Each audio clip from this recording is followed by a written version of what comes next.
You're watching Fugitive Red-Eye, and welcome to another episode of Media Opinions. Today's episode of Media Opinions is a follow-up to last night's video, which was a rant on the Steam pulling its support of Windows 7, and so that you won't actually be able to play your games on a Windows 7 computer anymore, even though you bought the games. Obviously, I already did a rant on that, so we're not going to get too in-depth on that, but this is a follow-up to that. So as such, the subject of today is PC gaming versus console gaming. Now, if you've been watching my channel for an extended period of time, then you know that I am a console gamer. I don't like the term gamer, but, you know, it is what it is. I play games on console. And PC gaming, I do a little bit as well. Now, something I've always noticed is that PC gamers will always bring up the fact that the PCs have better hardware, and you can do more with them, and there's mod support, things like that, obviously, right? And those are all obviously positives for PC gaming. But here's the thing with that.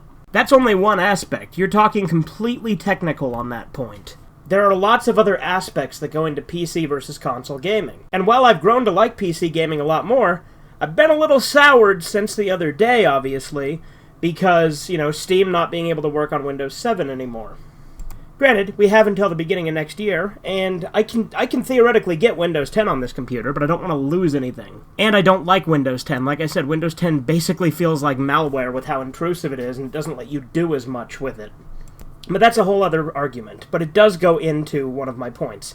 And one of the points I have with PC gaming is you constantly have to upgrade your stuff. And this is something that PC gamers just take as a given. They just take it as a given that it's totally normal for games and game launchers to pull support, not only from existing operating systems, because obviously that's what kind of spiraled me to do this, but new games you're constantly having to update your hardware and your software frequently to do it. To a point where eventually you have to replace your whole computer. And computers are not cheap. The computer I have and I'm recording this on and I use costs $1,400 to build. Now granted, I didn't pay that much for it. I paid Kyler $800 for it after he upgraded to another one. So with that being said, I still spent $800 on this, so that's still a good amount of money. So getting another one would be ridiculous. Obviously, I'm not at the stage where I would need to get another one.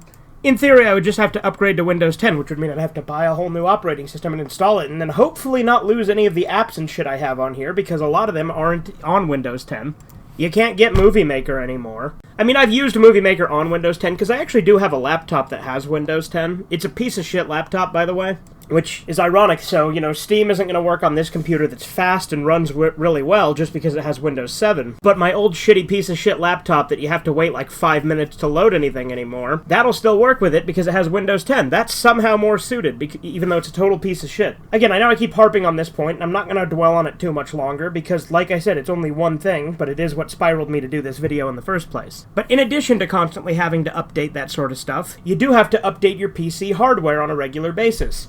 Consoles nowadays do update their software, which, you know, it does do that. It just does it in the background. You don't have to upgrade the hardware. Here's the thing. My Xbox 360, if I turn it on right now and hook it up, it'll still connect to Xbox Live. It'll still let me play my games online. It is still supported, even though it's really fucking old hardware that I've had since 2009. That's right, my original 360 still works. Now granted, the disk drive doesn't work on that anymore, and my new Xbox couldn't connect to Xbox Live because it's a JTAG, my new 360 specifically, but the point is, 360s can still get online and play video games. And you know, once a computer hits a certain age, it can no longer connect to the internet. But another point that's connected to the Steam thing is everything on PC goes through fucking launchers now, whether it be Steam, whether it be Epic Games, whether it be GOG. Those are just some of the ones out there that require a launcher to do DRM. You can't just buy a disc and pop it in anymore. Physical media on PC is basically dead. There's a few that you can still get here and there, but it's not a thing anymore. On console, sure, now you have to install the disc on modern consoles, but you can still get the disc, and it can install it while being offline and still work just fine. I guess the main point I'm making is consoles are just more convenient, and there's less shit that can go wrong with them. PCs let you do more, it's true. Like I said, there are absolutely benefits to PC gaming, and like I said, I was warming up to it and having a lot of fun with it. And I still will for at least the rest of this year, and then after that we'll figure it out. If I eventually cave and get Windows 10, which, you know, could happen, or maybe I'll put in another CPU or hard drive.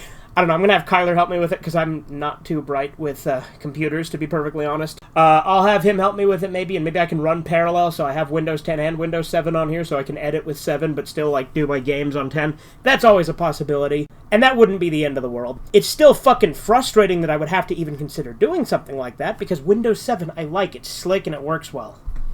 But since everything runs through these fucking launchers on PC, you don't ever actually own your games. Steam can remove it at any moment. Like, in theory, Steam could just say, sorry, we don't allow you to play this game anymore. They could do that. And again, since I have an older computer with Windows 7, they can do that to me. Like I said, this computer is still good enough that I could put Windows 10 on it, but that's only a solution for now, until Windows comes up with something that this computer can't have, which I don't know if it can have Windows 11. So that could be another issue if they eventually phase out Windows 10, because I know they're discontinuing Windows 10 itself in 2025. I don't know if they're going to discontinue support that quickly, but they tend to do that. Another thing is Microsoft increasingly uses subscription services for everything. Like Microsoft Word, you don't just buy and have anymore. Instead, now you have to pay for it either monthly or yearly.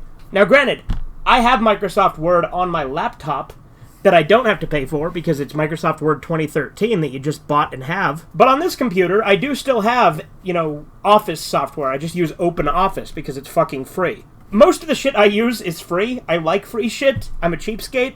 I'm also very stubborn, and I'm all about functionality over performance. I don't care that much about graphics. That's another thing, is, with PC, the argument is graphics are objectively better on PC. Sure. But I use an old fucking TV as a monitor on here, so obviously I'm not going to get the full extent of no matter what, so it doesn't matter. But I think it's just crazy that people just take it as a given that whenever Microsoft releases new shit that you require, you just have to go buy it. You just have to do that. It's just an excuse for Microsoft to make you buy more shit. I don't know, it just seems like Microsoft has PC gamers kind of cucked on that. Like, they're just like, oh yeah, you gotta update your shit now. You gotta upgrade your hardware, you gotta update your software, you gotta do all this over and over and over again. And like I said, it's not like consoles don't update their software. I'm not completely oblivious to that fact. But it's a lot more extensive with computers, and sometimes those updates fuck shit up. Now granted, sometimes updates fuck shit up on console too. Like I said, I'm not gonna be completely stubborn and say that there's no parallel between the two. But at least with consoles, like I said, I can still get physical discs. And the oldest Xbox One can still work, and the 360 can still work online. And as far as, like, actually owning your games, you go back to the very first consoles, right? The Atari 2600 or whatever. That's not like the first console. Obviously, the Magnavox Odyssey was the first home console. And even then, you can still play the games on the fucking Magnavox Odyssey, providing the damn thing still works. But the reason that Steam is doing that is apparently Steam goes through Google Chrome, which apparently will no longer function on it as well. So maybe I'll have to switch to another browser as well if I decide to stay stubborn and stick with this. Like I said, I realize that eventually Windows 7 will be completely phased out. I just want to ride it as long as I fucking can, because I fucking love Windows 7. It's so good. But I'm going to bring up a couple comments remade, because I told them I was going to in this video, so here we go. So first off, he said, to be fair, it's Microsoft you're talking about. Microsoft is known for doing stuff like that, and the only computer company that does this, and I don't know what he's talking about. Because Mac updates their software all the time, too. Like, granted, Mac is a little bit more, like, dumbed down and, like, just kind of does it like that. Like, I don't really know how Mac works all that well, to be perfectly honest.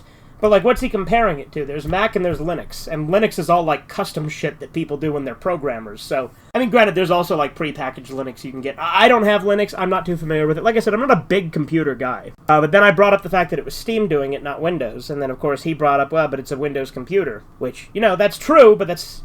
And it is Windows that did update to Windows 10, so in a way it is Microsoft too, and I'm not going to pretend it's not. But I don't have that problem with the Xbox. And then I said, that's a dumb position that PC gamers just accept. The Xbox 360 is still playable both offline and online.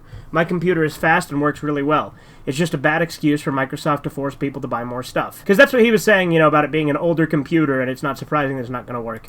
Which, again, this computer could work with Windows 10. That's not the issue. But in response to my response there, he said, one, the reason why Xbox 360 can still handle online is because a lot of people still play it to this very day, and that's not entirely true. It's not necessarily untrue. With backwards compatibility, there's still plenty of people that play it. But the actual 360, I'm willing to bet it is a marginal amount that still play it online. I don't even still play it online, and I insisted I was going to, so, I do play 360 games on my Xbox One X because that's just so much more convenient that I can just do it all on here, which is great, by the way. And I like that it just emulates the 360 OS when you do that. And to be fair, the 360 OS updated multiple times too. Like I said, I'm not pretending it's not a completely foreign concept to consoles. Then he said, too, not very many people play on those computers, and I don't know if that's true. I think plenty of people probably still use Windows 7 or Windows 8 or 8.1. I'm sure that still happens. Like, I'm sure I'm not the only one who doesn't like Windows 10. And then he said, 3, if you don't want this to become an issue, then how about just buy another Windows computer, which, again, there's no point. I could just upgrade this to 10 if I wanted to, or run it parallel. Make another Steam account, and you're good. And it's like...